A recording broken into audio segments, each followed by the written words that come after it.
And we know it. Each of us is the best. Each of us gets to shine.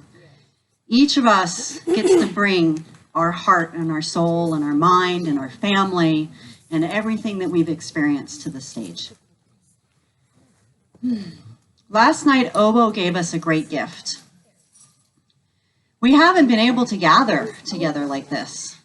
And last night, Obo reminded us that all the pains and the sorrows and the bumps in the world and the broken wrists and the father that says, oh, your book's okay, that's all part of it. That's just as good as the good stuff.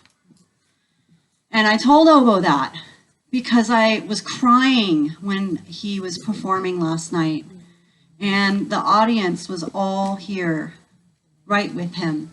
And we've all been walking around with our, wounded hearts, our softened hearts. And it was good that we got really tender.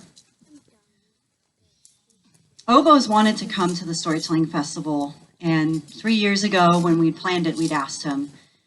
And we're so happy he showed up with his leprechaun ways, and his great music, and his child's leather jacket. I don't know who you saw that last night. That was, woo, left field. Loved it. So please welcome my friend, storyteller and musician, Obo Martin.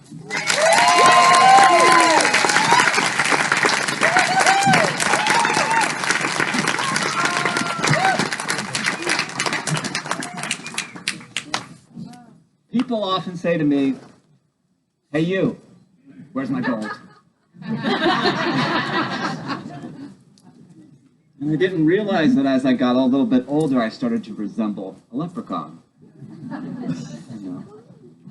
The style I was going for was kind of or Charles Dickens, I would say. Kind of some tweed pants and some boots, little jacket, And I was living in Ireland, and it had just rained, and I decided to go out for a walk along the River Corrib. And as I get to the end of the bridge, looking at this strip of grass called the Spanish Arch, where normally there would be lots of people, it was empty, except there was the rainbow. The end of the rainbow in Ireland has always been a theme of my parents' storytelling. They always told me about fairies and leprechauns and the end of the rainbow. So I realized I'd been looking for that my whole life.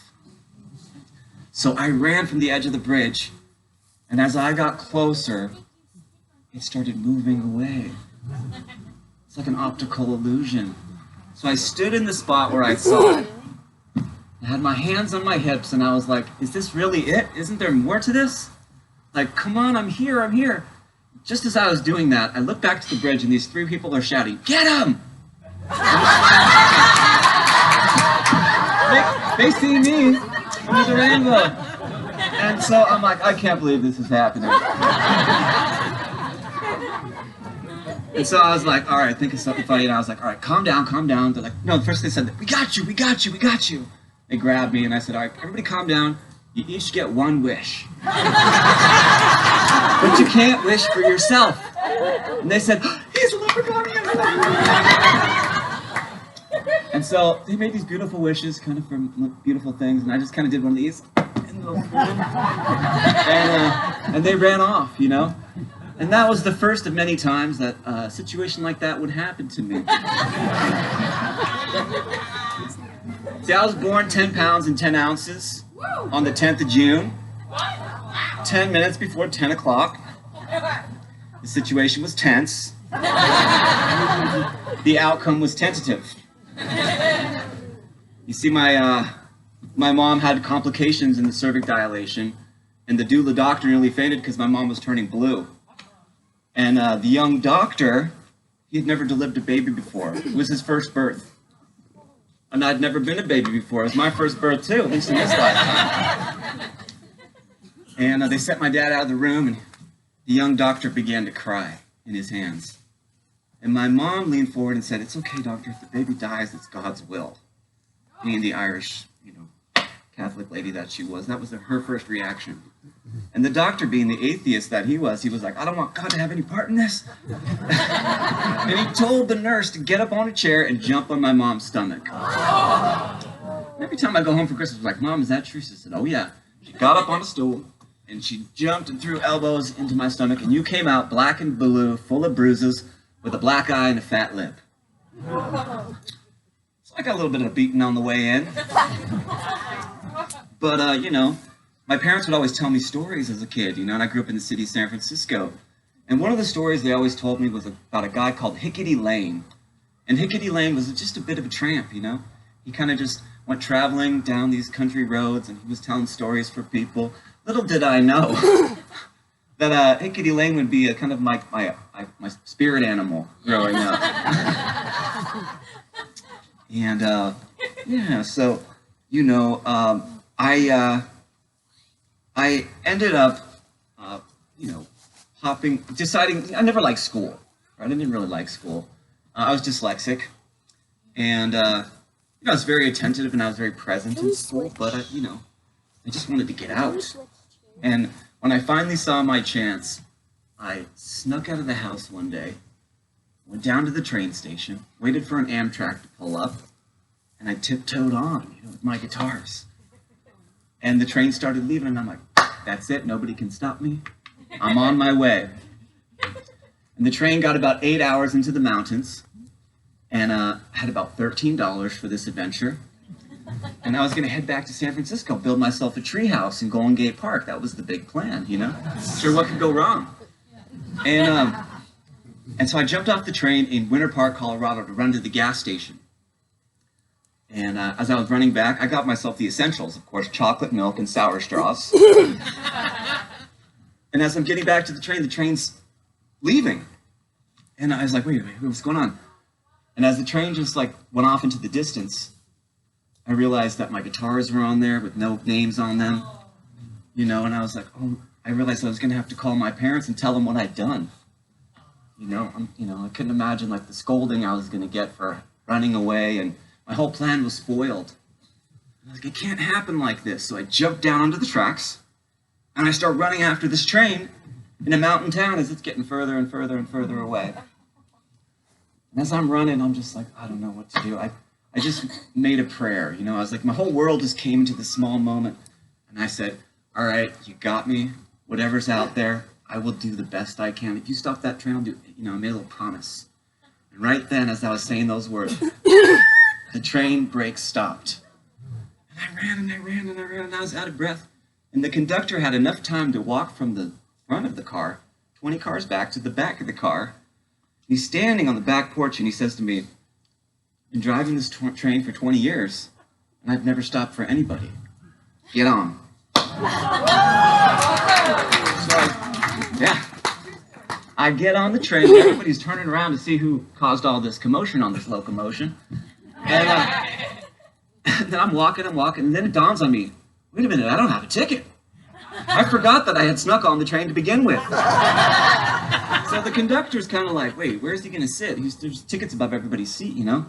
Finally, the last possible seat I could have been in, I felt like almost his hand reaching out to say, hey, excuse me, son, what's going on? I opened the door to the viewing cart where I had been talking to a few people, and I just kind of quickly burst in and said, hey, it was me. And they're like, oh, it was you, our buddy, come here, you know? So I made it into San Francisco, and I got off into the lower Haight in the middle of the night, and I had my bags, and I was like, all right, boy, you got to make this happen, you know, don't get yourself in too much trouble. But it was nighttime, and I wasn't sure how things were going to go. And I remembered that I had my sister's address in my pocket, but I lost it. I was going to knock on her door for the first night, you know. So I'm walking in San Francisco, and I don't have an address. I knew that her address had 3 digits in it. 2 of them were 6s. And that she lived on Steiner Street. And I was like, how big could Steiner be? Turns out it's pretty long.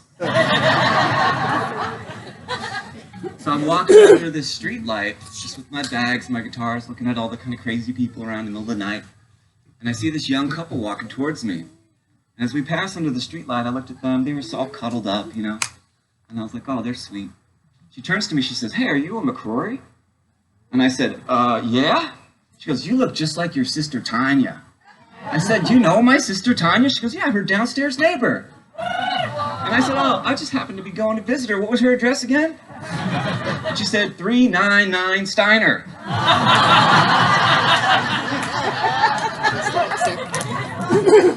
So I saved up enough money working at a little cookie shop on Pier 39, and I got enough money for a plane ticket, and I went to Europe. And I started hitchhiking around and playing music in the street, but my little guitar was nylon string, and nobody could hear me. And nobody cared. Nobody was giving me any money. And I was like, I don't know if my plan's going to work. I was planning just to sing for my supper, but sure, nobody cared about nylon string young man singing songs. So I noticed that the statues were making tons of money. They were just standing there, you know. Here I am singing my heart out, and they're making all the money. So I took my guitar off my head like I was going to smash it, and I just stood there. Pretty soon, people started gathering around, giving me money. So I kind of evolved that little gimmick, and I was like staying in the countryside, and in the mornings, I'd go to a farm, and I would, borrow a stack of hay, and I would bring it with me onto the train and ride into town and stuff myself full of hay, and I'd be a scarecrow. And that was enough to make myself all across Europe, and I made my way all the way to Ireland in the middle of the winter so I could go visit my family, And I was staying with my auntie, and she was like, "You can stay here, but you got to get a job, Like, it's okay, you're on this wild adventure, but you need to work." And so she ended up meeting a guy in a bar one night, and he was the head foreman of a construction site, but not just any construction site, the Belfast shipyard. They were building one of the biggest giant oil tankers they've ever built. And it was the same shipyard where they built the Titanic. And I would be the youngest man to be working in a crew of about 3,000 guys on this 4-city block oil tanker. And I was like, sure, what could go wrong? So I go there early in the morning, and my uncle took me aside, and he said, "Listen, only people who are supportive of the Queen get jobs there. And sure, your family's from the other side of the tracks. So we want you to make money and everything, but just keep that quiet, So going in there, the guy in front of me, they said, "What's your name?" And he said, "My name's Doc." Like a nickname, And they said, "Good answer." So here I am thinking, Martin McCrory, how's that going to sound? Sounds like a very Irish Catholic name. So they said, "What's your name?" And I said, "My name's Hobo." And they said, "Sure." They drew a little picture of me on my little hard hat, gave it to me. And I was walking around the ship, and it was 12 hours a day, 7 days a week, for 2 months. But I was an athlete. I could, I was ready for the challenge. And, I would be singing songs because, I was on my, just on my little adventure singing songs. And the word spread that I was a songwriter. So every time I would, be on break somewhere, somebody would say, "Hey, come here. Sing us a song, And then I wrote a song about being in the shipyard. And so that spread like wildfire. Everybody's like, "We want to hear that song. We want to hear that song." So I would just kind of, some parts of my day, just go around singing the song for people. And finally, in the break room at lunchtime, normally I'm hiding in the corner because these big construction workers could eat you. They were really funny guys, salt of the earth, but they're, hardened construction workers. They said, "Hobo, get up there and sing us that song. Sing us that song." And so 2,000 guys quieted down. In Ireland, they're very good about quieting down when you want to sing. So they all quieted down, and I stood up, took off my hard hat, and I sang them this song. "At the crack of dawn, I'll be swiping my card. For the days are long, and the 12 hours hard. But you rise up the lift, and you carry out your shift down in the Belfast shipyard. And Gary, the foreman, is carrying the floor plans, and he instructs you in the day's construction. And you balance across steel rails with your teeth full of loose nails, and you're laying down planks with a hammer. And the men that you work with got kids and a wife, working hard for a living their whole lives, with muscles like rocks from hustling these dogs. And their skin, it is worn and weathered. They're whistling tunes all afternoon down in the Belfast shipyard. And you make no mistake when it comes to your break. And you file in line down the stairs with newspaper pornography pinned up on the walls. And you stay in the break room till the white hard hat calls. You got 15 minutes, but you stretch it to 20. And then it's back to work for the gentry. Industrial heart knows they go where the work goes. But the island of Ireland's their home. And you work in the wind, and you work in the rain, down in the Belfast shipyard. And you're thinking about women who've passed your way. And you're thinking about people who've passed away. And you're thinking about drinking at the end of the day at a pub in the fog on the bay.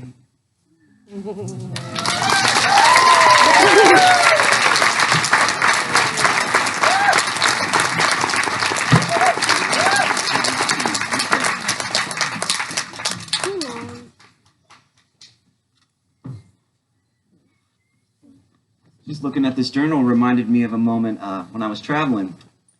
I opened up my journal and saw a drawing that I had made. I was hitchhiking through the Czech Republic, and I wasn't too sure where I was going to sleep that night. And so I just climbed up this hill to get away from people, you know. And I was like, I think I'll be okay here. I was going to sleep under this tree, and the sun was setting. I opened up my journal, and it was like a time travel moment. Back in the 8th grade, I was a bit of a smart aleck. And my teacher said, oh, if you think you're so smart. And I said, sure, open up the dictionary and I'll tell you any word. Played a little game with her, you know? And so she was like, all right. Opened up the dictionary, pulls out a word I'd never heard, and I just intuitively made up a definition. And I got it right. And all my classmates were cheering for me. So every day for a week, first thing, class would start, open up the dictionary, pull out a word, and I got it right. For 4 or 5 days in a row, right? So Friday came, and I went into the closet, and I was just flipping through the dictionary just in case, trying to read random words just in case I got it. And she pulls out a stumper, and she said, tintinabulation. Gotcha. And I was like, oh, what's that mean? What's that mean? And I just pictured myself looking out over a European town at sunset. And I was like, it's the sound of church bells ringing. She goes, oh my God, tintinabulation, the sound of many bells ringing. And I drew a little picture of myself under a tree looking out over this European town at sunset. I opened up my journal, and there I am, in the scene that I had drawn. Tintinabulation.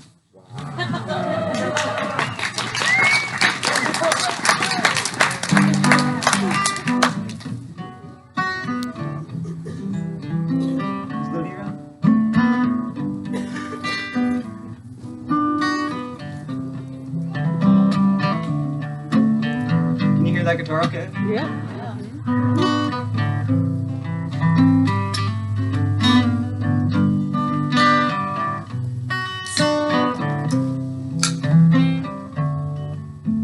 You know when you lay on your back in the grass and you look up at the blue sky? You ever see those things floating around in front of your face? I didn't know what they were.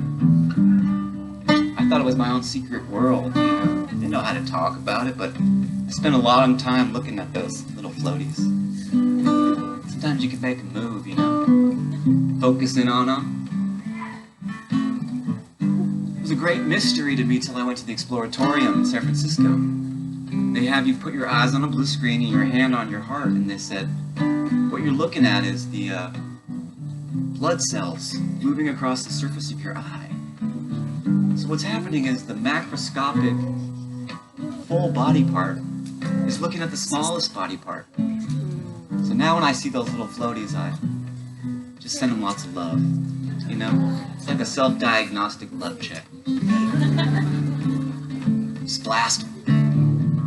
If there's any carcinogenic energies attached to you, just let it rip. This is a little song that the blood cells sing to you as you get to be witnessed. If you see me against blue sky, in the fluid on your eye. Zoom in closer, magnify. See the signal from inside. For I have arrived, and I am alive in you. Sing this with me.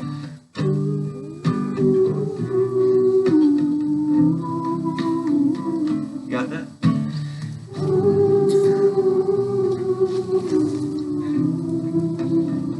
Yeah.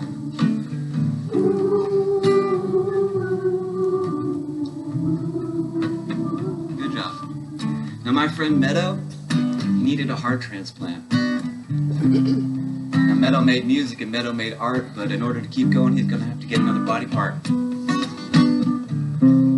This is back in 1999, before cell phones occupied the screen time of our minds. You had to be sitting next to the phone if you were anticipating a call. So there he was, just blowing on his saxophone, and playing his trombone, and painting on his easel, waiting for that phone to ring. He only had a few months left. One day the phone rang and he was rushed to the hospital. He signed a contract and he went under anesthesia and he woke up with a new heart.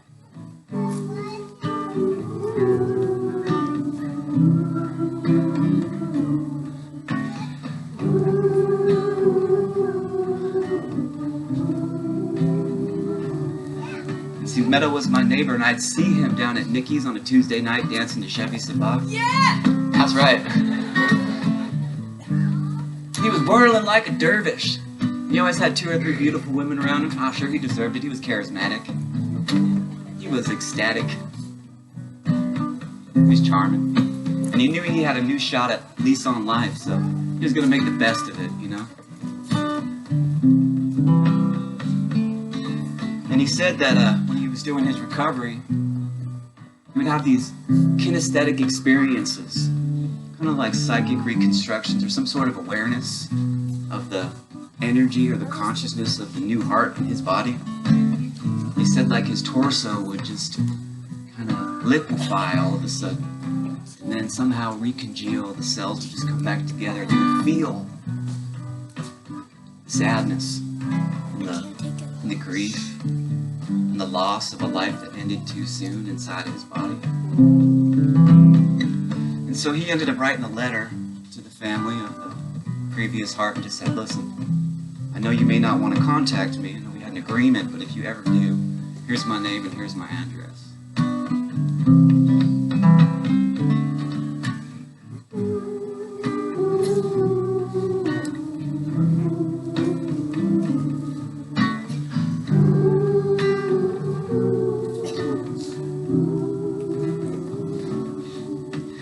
One day that family showed up on his porch.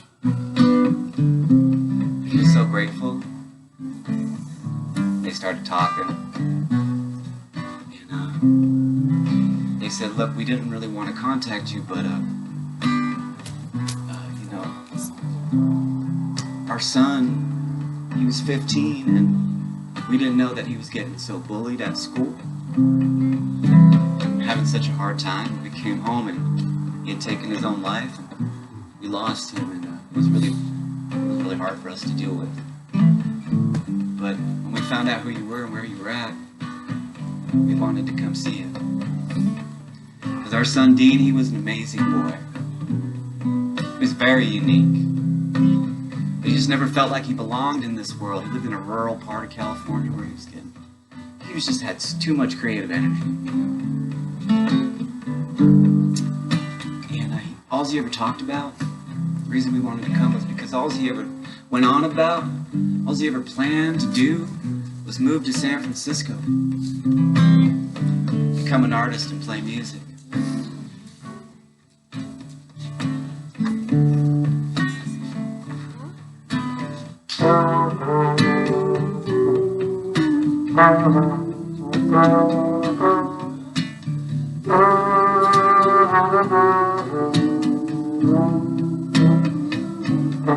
Now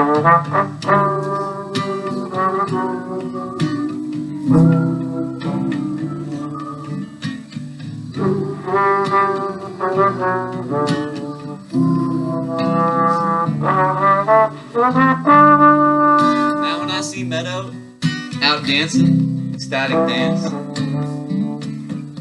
I don't just see him, I see Dean.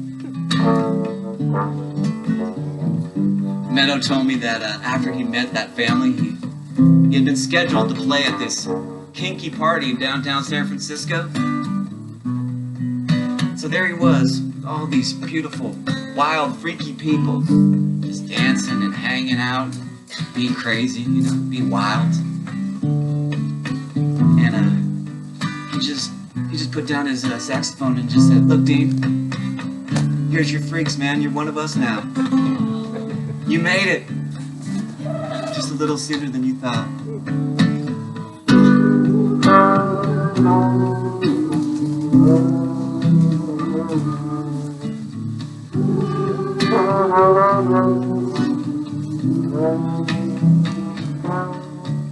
So, you know, I think that we do live on. The way you dance, carry the person that you love with you. In their memories, but also in their hearts.